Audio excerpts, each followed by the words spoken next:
Hiya!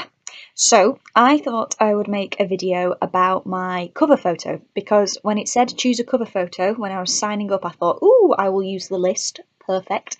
And actually looking at it, it looks like a tatty shopping list. So I thought I would explain that a bit in this lovely, very low quality video.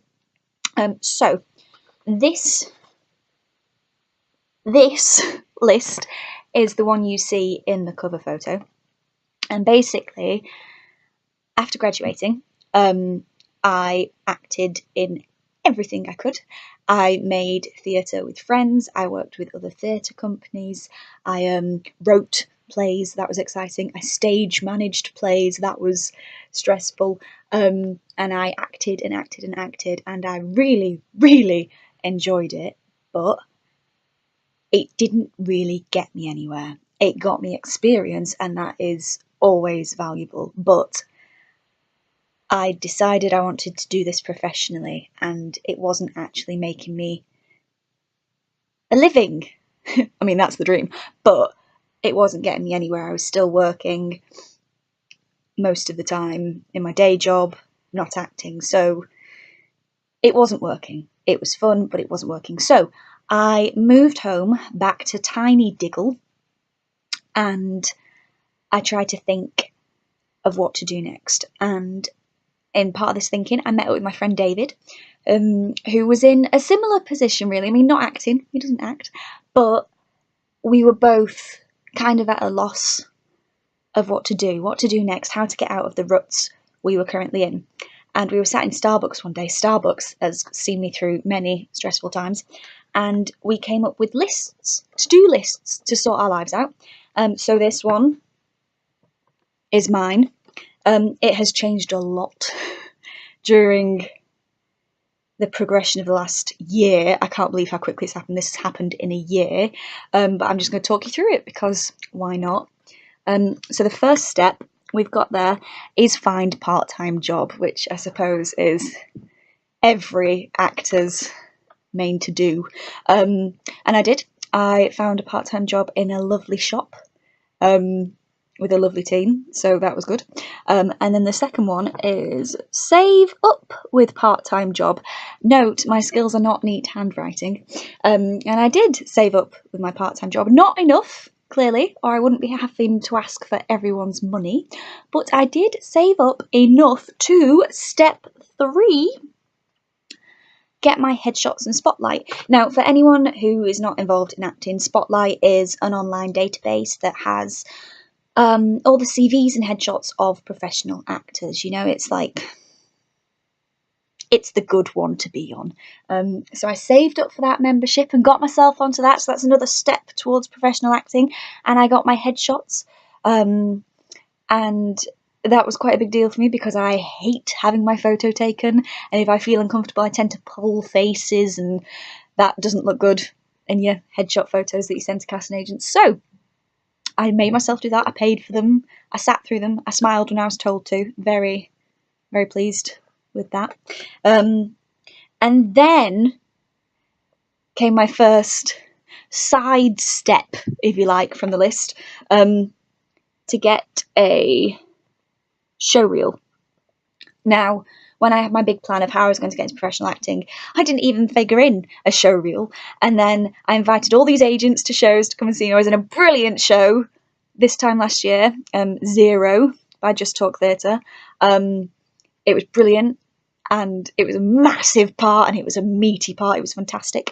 And I invited all these agents to come and see it, and they wouldn't come and see it because I hadn't sent them a show reel.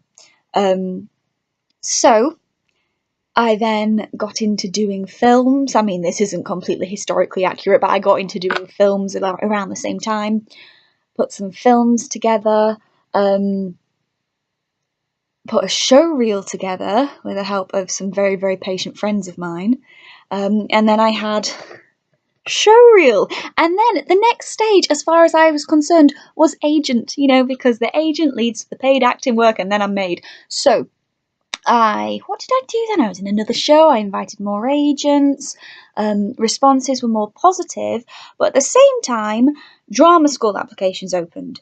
These open usually like every autumn. I for those who know me, will know I have auditioned for drama school a lot. I've found it traumatic, I've found it stressful, and I've found it, up until this year, entirely fruitless. But this year, I think probably due to actually the list and the progress I'd made with it and the confidence that had given me, the auditions were different. They went differently. And as you know, because you're on this page, I got in! Which is still, like, a little miracle to me. It's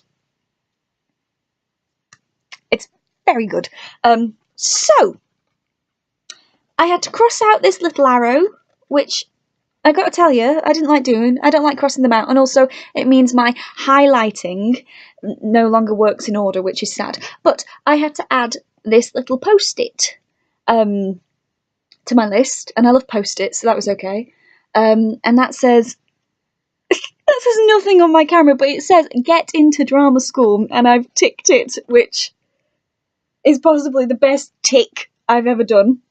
And then this step here, that is awful quality, is fund drama school, followed by train at drama school, followed by agent, followed by paid acting work.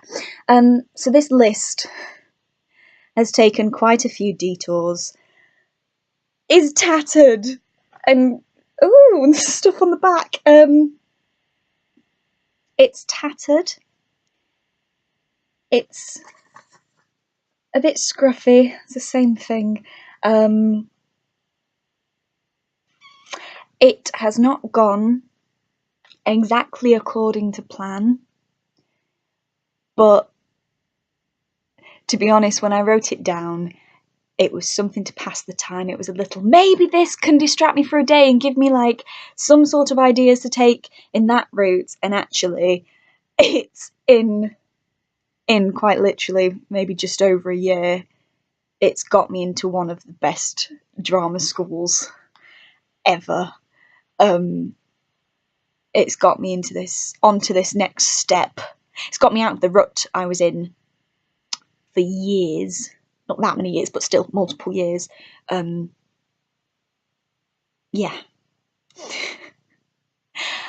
I'm going to drama school so I can train and learn people's lines and say them rather than coming up with my own speeches, because, you can't have all the skills, can you? So that is my video about my cover photo, which is my little foolproof route to success. And I thought I should make a video to show you me. So I showed you me, showing you my list. Please help me with this step.